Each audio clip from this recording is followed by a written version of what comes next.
Let's check upstairs, Mike. 20 laps complete, 1 to go, and we will get the green flag to restart this race. Jimmy Johnson, Jamie McMurray, Jeff Gordon, and the Busch brothers. Have a look at 10th place. Northern California native A.J. Allmendinger, open wheeler for most of his career.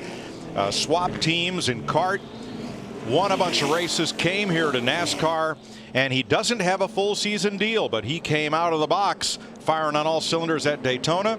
Had a great qualifying effort here. He says he is loaded for bear.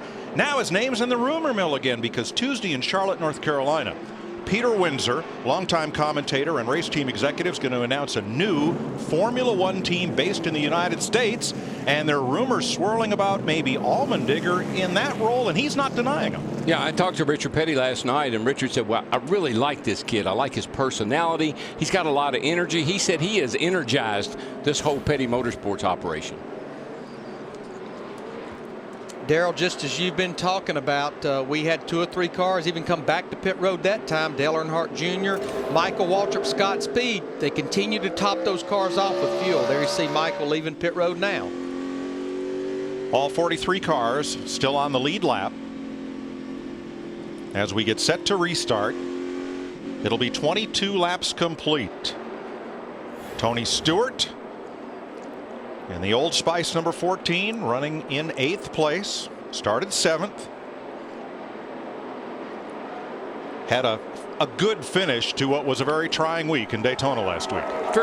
He's very relaxed and very happy. I like the way he's going right now. Green flag. Jimmy Johnson hauls him off to turn 1. He got company this time, though. They're not going to let him get away so quickly. Probably a little bit cautious getting down into turn 1. That's where the rain was. With Jamie McMurray, that 26 car, he wants to lead this race. I think Jimmy tiptoed through there, and of course, what happened with Jeff Gordon is he ran up on the back of McMurray, and McMurray had to get out of the gas a little bit, and it really hurt Jeff going down the back. And look at that yellow car coming into frame right there. The leader of the Where Did He Come From crowd, Kevin Harvick, in the 29, moving up from 13th starting spot to 10th. Here he is up against Juan Pablo Montoya. And right now in a race like this is when you have to really give and take. Guys are going to be slipping, sliding, and trying to pass you, and you got to be sure you don't cut them off or run into the back of them, spin them out. This is the time to give and take. It's early, long way to go. 3rd place, the Busch brothers fighting. Kyle got up to 3rd in that green car. Kurt comes right back on the outside and retakes the spot in the blue deuce.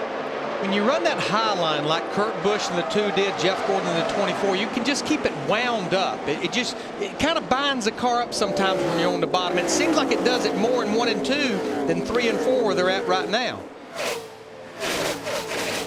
Yeah, as you go down into turn 1, Larry, it's this front straightaway it's a big D shape. So you really arc it down in. You stay out late like Jimmy Johnson is, and you just float it right to the bottom. When you get to 3 and 4, it's a much more abrupt entry. You got to turn it to the bottom or else let it go right out next to the wall and ride the rim around the top.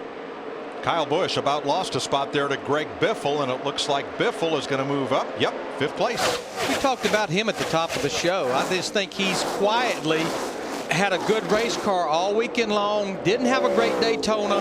Wants to rebound with getting back on track here. But, you know, he just called in before that rain started and said his car was terrible. Wasn't the same car that he had yesterday. What's he say now, Burns? Well, Darrell, you're right. The car had gone from bad fast to just bad. He said it was plowing and loose. Crew Chief Greg Irwin told him, wait for the tire pressures to build up, Greg. I mean, when you know you're going to get long green runs here, I know the fans may say, well, if they drive bad on low air pressure, why do you start them on low air pressure? Because you know over the course of a 40 to 44 lap run, which is a fuel run, that you're going to gain so much pressure with heat, you have to start the pressure down where you don't have so much air pressure. They're like balloons. Kurt Busch is driven around the outside of McMurray for 2nd. That's Busch in the number 2. McMurray now fighting with Jeff Gordon for 3rd. And yes, folks, as you watch the cars go down the back straightaway, they are running a little skewed. That's just one of the things they learned about making more downforce with this new car. Matt? A lot of conversation, Mike, back and forth between McMurray and his crew chief, Donnie Wingo. Jamie says the car just way too edgy earlier on. It's a handful. Don't like an edgy car. Jukey, maybe, but edgy, no. And, you know, this is the point where I think we have some comers and goers. This is where handling problems will start to show up. Yeah, we ran, you know, 12, 13 laps of caution, but we're 26 laps into this race now. Well, that's what I like about coming on pit road and popping up with one to go. You don't know how long this race is going to go. What if it goes green here for a while? Right. You've got maybe a 10-lap advantage over people that stayed out. Woo. First 10 nose to tail, and there's Denny Hamlin in the 11 inside of Kevin Harvick as they fight for 10th place. And those cars right there going by that camera is why this place is full of people today. Yes. You don't feel that at home necessarily, but you sure feel it here. That 11 car, Denny Hamlin, that just goes by Kevin Harvick in the 29. Denny started back in the 17th position. He's now cracked the top 10. Look at this thing. Look at that. 205 miles an hour into the corner. I'm going to steal a John Force line. I think I saw Elvis at that speed. And if you notice, the slowest off the throttle, 149 miles per hour in the middle of the corner. And that's what makes it. Jeff Hammond in the pre-race talked about engine durability. That's the reason that you're always on pins and needles about your engines. Now, Darrell, the idea has been advanced about why not restrictor plates for this racetrack, and I think you just saw one of the reasons why. Well, restrictor plate racing is for tracks where you could run a car wide open. You could not, I don't care how big a plate or how small a plate you put on the car, you just couldn't run around here wide open with no banking. Restrictor plate racing is momentum racing. You got to keep the car wound up, got to keep your foot in it. It would be like we saw at New Hampshire a few years ago. It would just destroy racing of any kind here if we put plates on these cars. No, not enough banking and no throttle response. That's bad racing.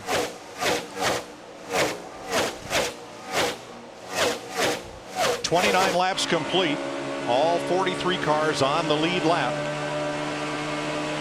You know, our Daytona 500 winner, Matt Kenseth, in that 17 car, he was one of those 23 cars that made a pit stop. He started back in the 24th position. He has now made his way up to the 12th position and continuing to gain spots. There he is right there behind Kevin Harvick in the 29.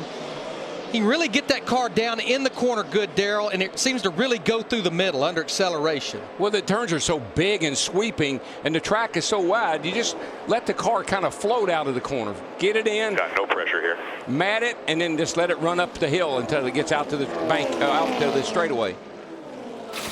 You hear Kenseth's spotter up on the roof, Mike Kalanoff, who got himself a unique souvenir of their Daytona 500 win last week, a big permanent tattoo. He said it hurt like hell, but boy, it's fun to have it there. And all the other spotters are really jabbing him about it, saying we want to see it. Not going to happen. All those other spotters are just jealous, I think, right That's now. it. How about Dale Earnhardt Jr.'s day, Matt? Mike running back in the 34th position. Junior has pitted twice under caution lap 17 and 21 to top off, but Junior says the car, as far as forward bite goes on exit, worse than it was in final practice on Saturday. Expect a lot of changes when they make their next stop on pit road. Well, yeah, I think coming in and topping off was one of the things he's doing, but I also think he was working on that car. Saw him made some adjustments to it. That's another good thing about coming in right now. If the car's not right, maybe you can get it better before you get into one of these long greens. And the lack of forward bite just simply means when he puts the throttle down, the rear's wanting to get loosed. It's just spinning the rear tires. He has to play with the throttle to get off the corner. So it's not a dental problem. No, it's not something that your dentist can fix.